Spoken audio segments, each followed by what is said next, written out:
Damai sejahtera Allah Bapa yang melampaui segala akal, itulah yang memberkati hati dan pikiranmu di dalam Kristus Yesus Tuhan kita. Amin. Shalom. Saudara-saudari yang terkasih dalam Kristus Yesus, dalam Jumat Agung ini, firman Tuhan yang akan kita dengarkan tertulis di Matius 27, ayatnya yang ke-45 sampai yang ke-56. Saya akan bacakan untuk kita. Begini firman Tuhan. Mulai dari jam 12, kegelapan meliputi seluruh negeri itu sampai jam 3. Kira-kira jam 3, berserulah Yesus dengan suara nyaring, Eli, Eli, lama sabachthani. Artinya, Allahku, Allahku, mengapa engkau meninggalkan aku? Mendengar itu, beberapa orang yang berdiri di situ berkata, ia memanggil Elia. Segera seorang dari mereka datang. Ia mengambil bunga karang, mencelupkannya ke dalam anggur asam, lalu melilitkannya pada sebatang buluh dan memberi Yesus minum. Namun orang-orang lain berkata, jangan, baiklah kita lihat, apakah Elia datang untuk menyelamatkan dia. Yesus berseru pula dengan suara nyaring, lalu menyerahkan nyawanya. Lihatlah, tabir bait suci terkoyak menjadi dua, dari atas sampai ke bawah. Terjadilah gempa bumi, dan bukit-bukit batu terbelah. Kuburan-kuburan terbuka, dan banyak orang kudus yang telah meninggal dibangkitkan. Sesudah kebangkitan Yesus, mereka keluar dari kubur, lalu masuk ke kota kudus dan menampakkan diri kepada banyak orang. Kepala pasukan dan prajurit-prajuritnya yang menjaga Yesus menjadi sangat takut ketika mereka melihat gempa bumi dan apa yang telah terjadi, lalu berkata, sungguh orang ini anak Allah. Ada juga di situ banyak perempuan yang melihat dari jauh, yaitu mereka yang mengikut Yesus dari Galilea untuk melayani dia. Di antara mereka terdapat Maria Magdalena, Maria ibu Yakobus dan Yusuf, serta ibu anak-anak Zebedeus. Demikianlah firman Tuhan. Saudara-saudari yang terkasih dalam Kristus Yesus, di hari yang tidak biasa ini kita berkumpul dari tempat kita masing-masing untuk mengingat kembali momen penderitaan Yesus, untuk mensyukuri penyaliban yang dilakukan kepada Yesus Kristus. Jadi ada dua hal yang sering terjadi dalam diri kita ketika kita memaknai Jumat Agung. Ada kesedihan di dalamnya, tetapi juga ada rasa syukur dan sukacita di dalamnya. Kematian Kristus di kayu salib jangan kita lihat hanya sebagai sebuah peristiwa sejarah. Jangan kita lihat hanya sesuatu yang pernah terjadi di masa lampau. Tetapi dia juga bermakna sampai hari ini, sampai saat ini. Dan itu yang membuat kita datang hari ini untuk merasakan makna dari kematian Kristus itu. Jadi walaupun ribuan tahun yang lalu Yesus disalibkan, tetapi makna dari penyalibannya begitu berarti kepada setiap manusia sampai hari ini. dan bahkan sampai selama-lamanya. Saudara-saudari yang terkasih dalam Kristus Yesus, apa makna dari penyaliban Kristus Yesus bagi kita? Apa makna Yesus yang mati bagi kita? Alkitab mengatakan bahwa kematian Kristus adalah kematian yang menghidupkan. Ketika Kristus mati, maka kehidupan diberikan kembali kepada semua manusia. Karena pada awalnya bukan Kristus yang harus mati, tetapi semua manusialah yang harus mengalami kematian. Itu sudah terjadi di manusia pertama. Adam dan Hawa berdosa dan upah dari dosa itu adalah kematian. Sehingga kematian mengikuti nafas setiap manusia. Dia bernafas, dia akan mati. Dan kematian yang kekal karena dosa juga menjadi bagian dari hidup manusia. Sudah sejak awal itu terjadi. Tetapi hari ini firman Tuhan mau mengatakan kepada kita, kalau dosa satu orang bisa menjadi kematian bagi semua manusia, maka hari ini kematian satu orang bisa menjadi kehidupan bagi semua manusia. Kematian Yesus menjadi kehidupan bagi semua manusia yang harus mengalami kematian kekal itu. Itu rasa syukur yang harus kita lihat di dalam diri kita. Bahwa Yesus melepaskan kita dari kematian yang kekal. Bersyukurlah untuk itu. Bergembiralah untuk itu. Karena kematian kekal yang sudah diwariskan dari dahulu kepada kita, akhirnya ditanggalkan oleh kematian Kristus Yesus. Kita tidak harus lagi mengalami kematian kekal, tetapi Kristus itu sudah menanggungnya di atas kayu salib yang kita peringati hari ini. Jauh lebih dalam daripada itu, momen Jumat Agung ini menjadi momen untuk kita betul-betul merasakan kebebasan. Ketika Anda mengikuti Jumat Agung, ketika Anda mengingat kembali kematian Kristus, ketika Anda melihat salib, maka Anda harus benar-benar merasa bebas. Anda harus benar-benar merasa bahwa telah terlepas. Itu yang mau diberikan oleh salib, yang mau diberikan oleh kematian Kristus. Bebas dialami oleh manusia yang mempercayai dan yang mengarahkan hati dan pandangannya kepada salib itu. Bahkan sebelum Yesus mati, simbol kebebasan itu sudah dinyatakan. Tadi ada drama, mungkin di drama itu sengaja dipotong supaya bisa hanya kita melihat inti dari penderitaan Yesus. Tetapi sebelum Yesus disalib, lihatlah apa yang dilakukan oleh Pilatus. Pilatus mengatakan kepada seluruh orang yang meneriaki supaya Yesus disalib, dia mengatakan, bagaimana jika hari ini aku menawarkan kepadamu sebuah kebebasan, mana yang kamu pilih? Barabas kubebaskan atau Yesus disalib? Maka semua orang mengatakan, bebaskan Barabas. Lihatlah di awal bahkan sebelum Yesus disalib, dia sudah memberikan kebebasan. Siapa Barabas? Dia penjahat yang paling jahat di kota itu. Siapa Barabas? Dia pembuat onar yang paling ditakuti di kota itu. Dia dikurung karena kejahatannya. Dia dipenjara karena semua perbuatan-perbuatannya.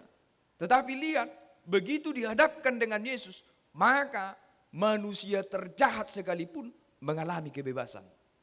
Walaupun itu dari pikiran Pilatus, walaupun itu dari kehendak seluruh orang yang meneriaki Yesus, tetapi kehadiran Yesus kepada penderitaan itu sudah mau menggambarkan bahwa kebebasan bahkan kepada manusia paling jahat sekalipun ku hadirkan. Untuk itu, Amang Inang, pada Jumat Agung ini, mari bebaskan, bawa, hantarkan diri kita kepada Yesus Kristus yang telah mati untuk kita, supaya kita mengalami kebebasan itu di dalam hati kita. Mungkin dari kita, semua kita, sampai saat ini mungkin ada yang terbelenggu dosa-dosa masa lalu. Dan sifat dosa memang seperti itu. Siapa yang melakukan dosa, siapa yang membiarkan dosa masuk ke dalam hidupnya, dosa itu akan membuat dia merasa takut mengalami kehidupan ini, menjalani kehidupan ini. Siapa yang membiarkan dosa masuk ke dalam hidupnya, siapa yang melakukan dosa, dia akan selalu merasa terancam di dalam hatinya. Lihat Adam dan Hawa ketika memasukkan dosa ke dalam dirinya pertama kali. Dia penuh ketakutan. Dia bersembunyi. Lihat Kain yang membunuh Habel. Ketika melakukan dosa di dalam hidupnya. Dia terancam. Dia takut bahwa dosa yang dia lakukan akan menghantam dirinya. Itu sifat dari dosa. Dosa itu membuat kita takut. Dosa itu membuat kita terancam. Dan bahkan dosa itu membuat kita diam-diam tetapi menyesakkan dan merasa malu dalam diri sendiri. Pernahkah Anda merasakan demikian? Tiba-tiba di tengah-tengah perjalanan hidup Anda, di tengah-tengah aktivitas Anda mengingat dosa yang sangat menyiksa hati Anda. Anda mengingat kejahatan yang Anda lakukan yang mengganggu pikiran Anda dan kenyamanan batin Anda. Kita semua pendosa, kita semua penjahat, dan kita semua sebenarnya sedang dipenjara oleh dosa itu. Kita takut, kita terancam, kita malu, hati kita menyesakkan karena dosa-dosa yang kita lakukan. Tetapi hari ini kembali Amang Inang, seburuk apapun dosa yang kamu lakukan di masa lalu, sehina apapun dosa yang kamu lakukan di hari kemarin, atau bahkan sebesar apapun dosa itu yang sudah sempat kamu perbuat di dalam hidupmu, hari ini Jumat Agung mau mengatakan Yesus hadir untuk itu. Percayai Dia, lihat Dia, tatap Dia, bawa semua dosamu kepadanya, dan biarkan dirimu, hatimu dibebaskan oleh kematiannya. Hidup dengan perasaan bersalah itu bagus. Tetapi kalau perasaan bersalah ini terus dipelihara, dia akan melemahkan diri kita. Hidup dengan merasa malu terhadap dosa, itu memang harus terjadi di kehidupan kita. Tetapi itu tidak boleh kita bawa terus-menerus karena itu akan menghancurkan diri kita. Yesus tidak ingin kita hancur. Hari ini Jumat Agung mengarahkan kita pada kematian dan salibnya. Ingat dosa-dosamu. Benar dosa-dosamu itu memalukan. Benar dosa-dosamu itu menyesakkan. Benar perbuatan-perbuatanmu itu sesuatu yang mungkin diri kita tahu itu menjijikkan. Tetapi hari ini, biarkan momen Jumat Agung ini membebaskanmu dari semua hal itu. Biarkan kematian Kristus itu menyembuhkanmu dari semua hal itu. Sebab itulah tujuan Kristus mati. Dia tidak ingin ada satupun manusia yang dijajah oleh dosa, yang dihancurkan oleh dosa. Untuk itu mari kita pakai 1 menit Amang Inang. Renungkan kembali perjalanan hidupmu. Renungkan kembali hubunganmu dengan orang tuamu. Renungkan kembali setiap perkataanmu kepada anak-anakmu, kepada teman-temanmu, perbuatan-perbuatanmu yang tidak menyenangkan kepada sesamamu, pikiran-pikiran jahat, hati yang penuh dendam, hati yang penuh dengki, hati yang merancang-rancang kejahatan. Mungkin beberapa hari lalu, beberapa tahun lalu kita melakukan hal buruk yang sampai saat ini menghantui kehidupan kita. Pikirkan itu dan katakan, Tuhan, terima kasih sudah mati untuk semua dosa-dosaku. Tuhan, terima kasih sudah hadir di kayu salib untuk membersihkan semua dosa-dosaku. Itu adalah poin pertama yang harus kita maknai di Jumat Agung. Tidak ada yang terlalu buruk untuk diperbaiki oleh kematian Kristus. Tidak ada yang terlalu kotor untuk dibersihkan melalui salib Kristus. Amanginang poin yang kedua yang harus kita maknai di Jumat Agung ini adalah bagaimana kita tidak hanya sekedar mengingat, mengetahui tentang kematian Kristus itu, tetapi kita juga harus mau masuk ke dalam kematiannya. Itu firman Tuhan yang selalu dinyatakan, bahwa kamu harus menyatu kepada kematian Kristus.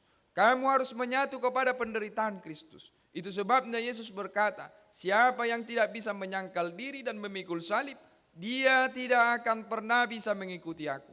Kita harus masuk ke dalam kematian Kristus. Kita harus mengikut Kristus.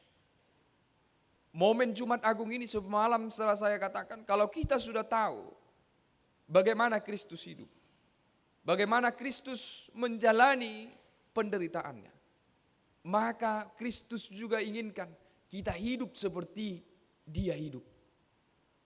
Kita melakukan hal sebagaimana yang Dia lakukan di hidup ini. Itu tanda orang yang menyatu dengan kematian Kristus, supaya dia kelak menyatu dengan kebangkitan Kristus. Yesus bertemu dengan orang lemah, kita juga akan bertemu dengan orang yang lebih lemah dari kita. Yesus bertemu dengan orang yang berdosa, yang bersalah kepadanya.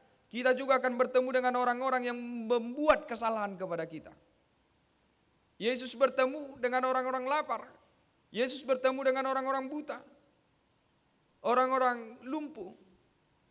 Dan itu juga terjadi di kehidupan kita semua. Yesus berjumpa dengan pengkhianat. Kita pun akan berjumpa dengan pengkhianat. Atau kita pun akan menjadi pengkhianat bagi orang lain. Mari masuk ke dalam kehidupan Kristus. Berlakulah sama seperti Kristus ketika kamu berjumpa dengan semua orang-orang yang dijumpai Yesus di hidupnya. Lakukan apa yang Kristus lakukan. Karena Dia sudah meninggalkan jejak bagi kita. Ikuti jejaknya. Orang yang lebih lemah darimu, kamu harus tolong. Sebagaimana Yesus melakukan pertolongan. Orang yang bersalah kepadamu, kamu harus maafkan. Sebagaimana Yesus berjumpa dengan orang-orang yang bersalah kepadanya. Orang yang mengkhianatimu, kamu harus tetap terima sebagai saudara. Sebagaimana Yesus menerima Petrus kembali. Dan orang-orang yang menyalibkannya. Ampuni mereka Bapa, sebab mereka tidak tahu apa yang mereka perbuat. Itu pun harus kita lakukan di kehidupan kita terhadap orang-orang yang bersalah kepada kita. Itu menyakitkan. Itu membuat kita menderita. Tetapi itulah satu-satunya jalan menyatu kepada penderitaan Kristus. Kamu juga harus menderita. Kita juga harus menderita. Memaafkan orang lain itu penderitaan. Itu penderitaan. Tapi kita dituntut untuk demikian. Itulah orang yang mengikut jejak daripada Kristus. Untuk itu amanginang, salah satu puncak pengajaran Kristus di atas kayu salib adalah pengampunan. Kalau Kristus sudah membebaskan kita di kematiannya, kita pun harus mau masuk ke dalam yang Kristus lakukan. Mengampuni orang lain, membebaskan orang lain. Itu harus jadi bagian dari hidup kita. Untuk itu kalau kamu tadi mengingat semua dosa-dosamu, semua kesalahan-kesalahan kita, kejahatan kita, hari ini coba ingat kesalahan-kesalahan orang lain kepadamu. Hari ini coba ingat perbuatan-perbuatan yang melukai hatimu dari orang lain. Hari ini ingat dosa-dosa orang lain kepadamu. Ingat semua itu. Mungkin orang tuamu punya salah. Mungkin anakmu punya salah. Perkataannya begitu tajam dan menyakitkan. Yang mungkin masih kamu simpan sampai hari ini. Yang mungkin bahkan masih kamu tangisi sampai hari ini. Kita semua pasti pernah mengalami demikian. Mungkin ada orang yang begitu jahat pernah berhubungan denganmu. yang sampai saat ini masih membuat amarahmu betul-betul menyala. Ingat semua dosa dan kejahatan orang lain, ingat. Ingat wajahnya. Ingat apa yang dia lakukan. Tetapi hari ini, bagaimana Yesus mengampuni semua kejahatan-kejahatan kita. Kamu juga harus berani melepaskan pengampunan kepada semua itu. Ampuni. Siapa yang paling jahat? Siapa yang paling melukai hatimu? Hari ini kita diampuni, tetapi Kristus juga mengajarkan kita harus mampu untuk mengampuni. Untuk itu, Amang, Inang, dan kita semua, Matius yang kita baca hari ini mau menjelaskan kepada kita, kematian Kristus bukan kematian biasa. Kematian Kristus bukan kematian yang pada umumnya. Langit menjadi gelap. Dari jam 12 sampai jam 3, langit mendung. Lihatlah, bumi pun, alam pun turut meratapi kematian Kristus. Dia berkabung, gempa terjadi, bait Allah terbelah, dan prajurit menyaksikan dan mengatakan, sungguh dia anak Allah. Itu jugalah yang harus kita katakan dalam hati kita. Sungguh dia anak Allah yang memberikan pengampunan kepadaku dan yang memampukan aku untuk mengampuni siapapun. Hidupi Jumat Agung dengan cara yang demikian. Yakin dirimu sudah diampuni dan kuatkan hatimu untuk mencurahkan pengampunan kepada semua orang yang bersalah kepadamu. Kristus memberkati dan menyertai kita. Amin, kita berdoa. Terima kasih Tuhan untuk panggilan yang Kau berikan kepada kami hari ini. Membuat kami berkumpul, mengingat dan memaknai kembali peristiwa yang sangat penting dan kami syukuri di sepanjang kehidupan kami. Engkau mati untuk mengembalikan kehidupan kepada kami. Engkau menghapuskan kejahatan dan setiap dosa-dosa kami. Terima kasih Tuhan untuk pembebasan yang Kau berikan kepada kami.